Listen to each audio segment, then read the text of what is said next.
en direct de Strasbourg avec la plateforme des radios de Protestants en Fête.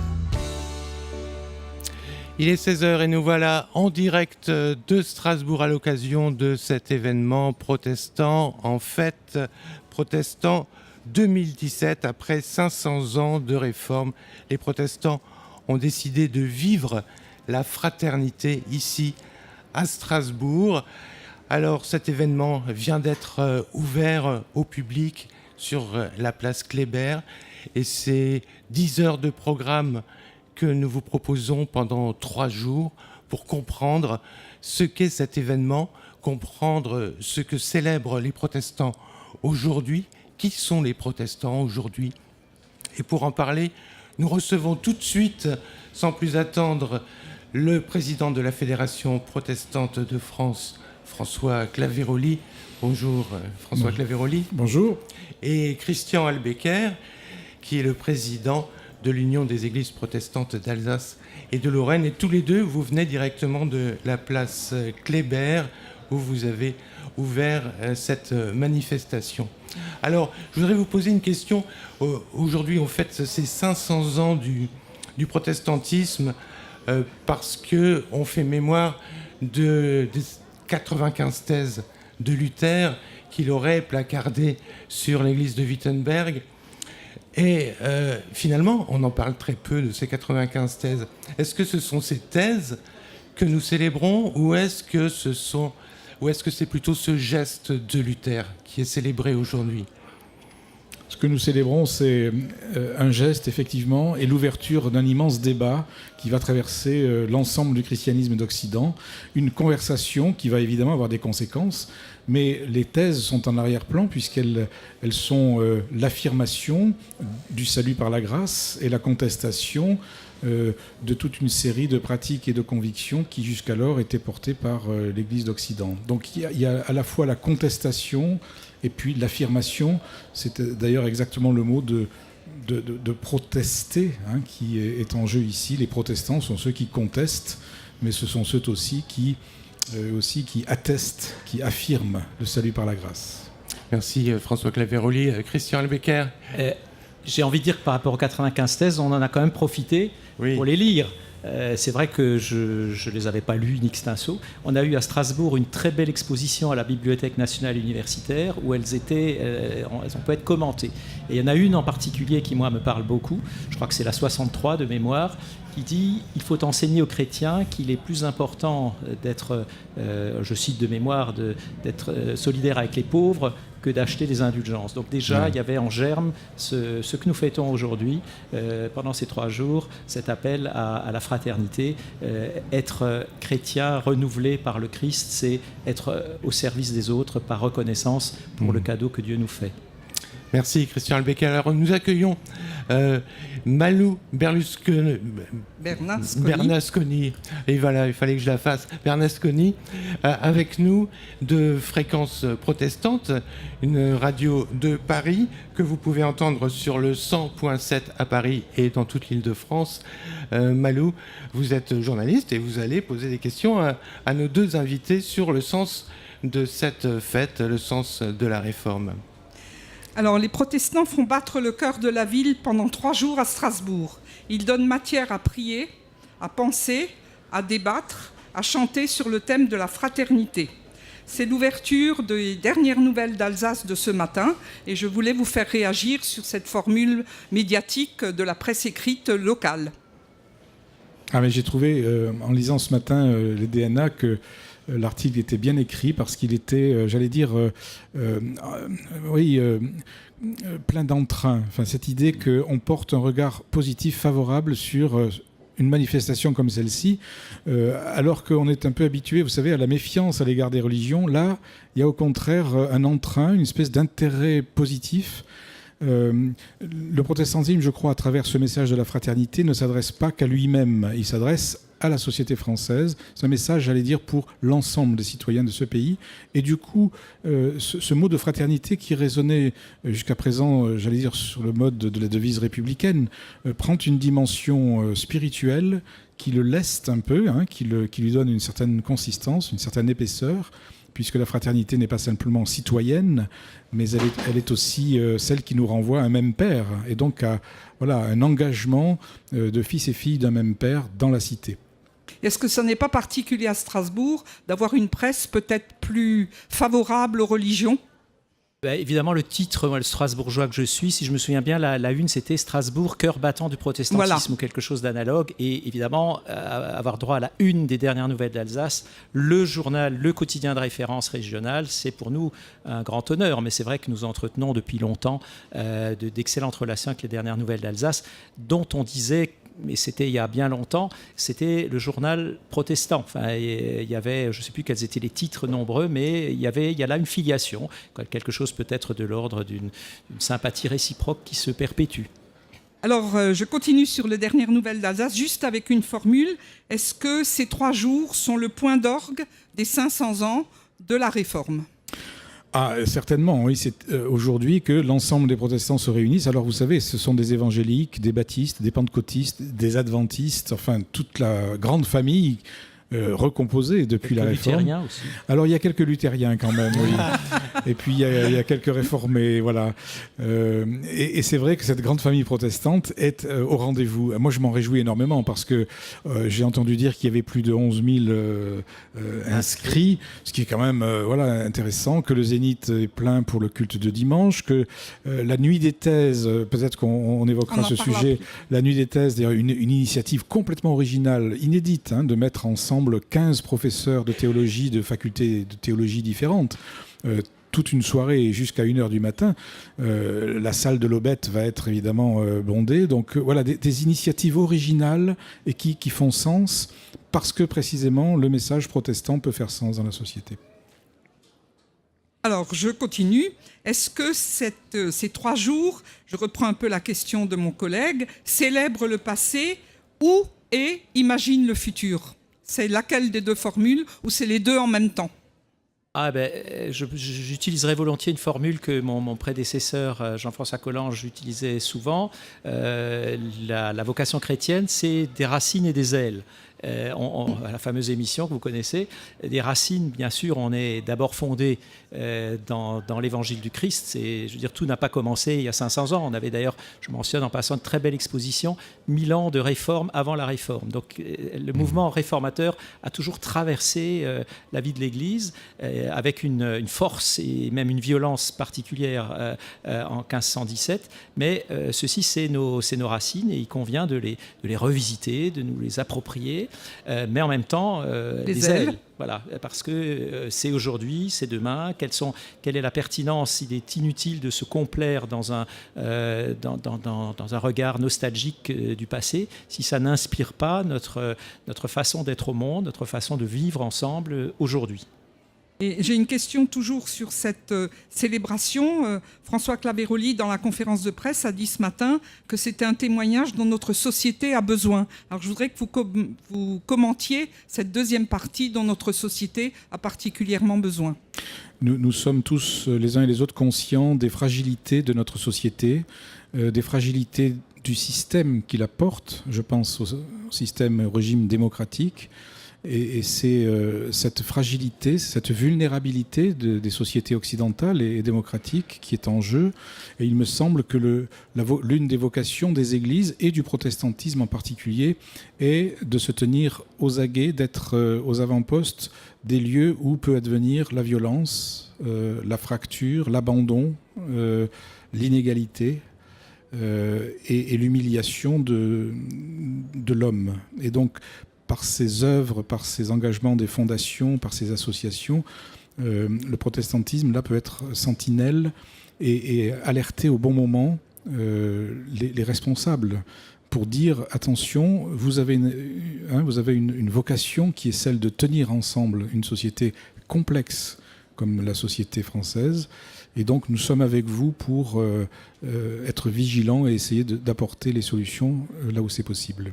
Oui, et vous aimez aussi à rappeler, toujours dans le même sens, que le président Macron, lors du colloque de Paris, a parlé des protestants comme vigies de la République. Enfin, c'est peut-être pas exactement la formule, mais vous aimez la rappeler. Et pourquoi est-ce que cette exhortation est importante pour les protestants ? Alors, C'est une exhortation et en même temps c'est un constat, parce que le protestantisme n'a pas attendu l'exhortation du président Macron pour assumer ce rôle. Et surtout, il va continuer à aiguillonner les responsables, ce pouvoir, parce que précisément des choses ne vont pas. Sur la question de l'accueil des réfugiés, sur la question de l'exclusion, de la grande exclusion, sur la question du handicap. Nous avons en France beaucoup de choses à faire encore pour que nous soyons à la hauteur de ce mot magnifique qu'est le mot de république, qui est une manière laïque de parler du royaume de Dieu. Enfin, la République, c'est la communion des hommes dans un projet commun, dans un destin commun. Qu'est-ce que ça signifie aujourd'hui lorsque une partie est exclue, oubliée ? Alors je ne veux pas dramatiser, je veux juste dire que le thème de la vigie ou le thème de la sentinelle, qui d'ailleurs renvoie au thème prophétique de la Bible hébraïque et à certains textes du Nouveau Testament, nous enjoignent, enfin ce thème-là nous enjoint à être vraiment vigilants. Christian Albecker, allez-y. Simplement rajouter que sur ce thème de l'accueil des réfugiés, des exilés, là encore, il y a un lien entre l'histoire, notre expérience et notre responsabilité actuelle. Je veux dire, les protestants de France, alors je parle de ceux de l'intérieur, mais je dirais un mot aussi de ceux d'Alsace-Moselle dans un instant, ils ont été à un moment donné exilés. Et donc, en mémoire de cela, et aussi évidemment le message biblique, ils sont quelque part tenus d'avoir aussi cette attitude d'accueil envers ceux qui aujourd'hui sont sur les routes de l'exil. Je rappelle souvent en Alsace où, comme vous le savez, c'est une région qui a pu être tentée par des votes extrêmes. Et quand on me dit je dis, souvenez-vous que vous aussi, Alsaciens mosellans, alors ça c'était pas que les protestants, vous avez été exilés en 1939 pendant un an dans le sud-ouest. D'ailleurs, beaucoup des protestants d'Alsace ont été accueillis dans des communautés protestantes du sud-ouest.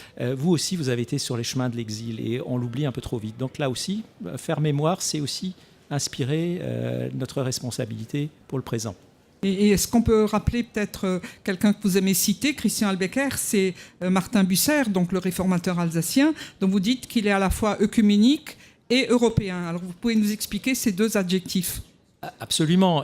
J'ai eu l'occasion de dire que les protestants d'Alsace, dans toute leur diversité, on pourrait les qualifier de bucériens, puisque ce grand réformateur de Strasbourg a eu un grand souci, c'était de concilier les points de vue. Luther il disait lui-même, je suis un défricheur, un bûcheron, donc il ne faisait pas dans la nuance. Calvin a des positions, Zwingli aussi très, très, très claires et très tranchées, et il a essayé de réconcilier ces courants. Il n'y est malheureusement pas parvenu, ou très peu, et donc y compris d'ailleurs avec les représentants de ce qu'on appelait la réforme radicale, qui serait aujourd'hui, on va dire, les pentecôtistes ou les évangéliques, donc ceux qui avaient une vision encore plus... Là aussi, il leur a tendu la main. C'est lui, par exemple, qui a inventé la confirmation, donc ce rite protestant par lequel le baptisé enfant dit à un moment donné, je prends ce cadeau de Dieu, qui est le baptême, pour moi, je confesse ma foi. C'était une façon de dire à ceux qui disaient que le baptême des enfants ne vaut rien, de leur dire, par la confirmation, je fais aussi, parce qu'on sait qu'effectivement, la foi, c'est un choix personnel, une démarche intérieure. Et donc voilà, Bucer était cet homme œcuménique avant l'heure. Et puis, il a énormément voyagé. C'était un Européen. Il a participé à tous les grands colloques, celle qui a donné lieu à la confession d'Augsbourg, à Augsbourg, à Heidelberg. Donc, dès 1518, il rencontre Luther et il est subjugué.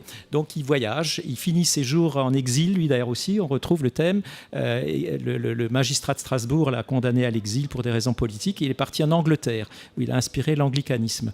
Donc, voilà un personnage qui, pour moi, est un peu emblématique de ce que pourrait être de la réforme aujourd'hui et de la thématique de notre jubilé, la fraternité, à travers l'œcuménisme et l'Europe. Merci beaucoup, Christian Albecker. Je vous rappelle que vous êtes à l'écoute d'un programme spécial en direct de Strasbourg à l'occasion de Protestants en Fête. Vous êtes bien sur votre radio habituelle, mais nous sommes avec la plateforme des radios de Protestants en Fête pour vous proposer ce programme en direct, en public. Et il nous reste 3 minutes peut-être encore avec François Claveroli et Christian Albecker avant que vous partiez. Vous êtes entre 2 inaugurations. Vous avez fait l'ouverture il y a quelques instants, place Kléber, et vous vous rendez maintenant au Conseil de l'Europe pour l'ouverture officielle. Alors Malou, encore peut-être une question. Oui, Malou Bernasconi de Fréquence Protestante. Voilà. Pourquoi est-ce que 2017, Protestant 2017, c'est la première célébration œcuménique de l'histoire vous aimez le rappeler aussi Alors c'est vrai que cette année est inédite dans la commémoration de la Réforme. Les centenaires de la Réforme ont connu des fortunes diverses. En 1917, nous étions dans un conflit mondial et le rapport entre les chrétiens était un rapport conflictuel parce que marqué par les nationalismes.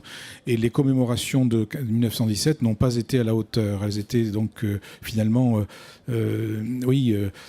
abîmées par ce qui s'est produit en Europe à ce moment-là. Mais 1817, de même, après l'épopée napoléonienne et après Waterloo, l'Europe était dévastée.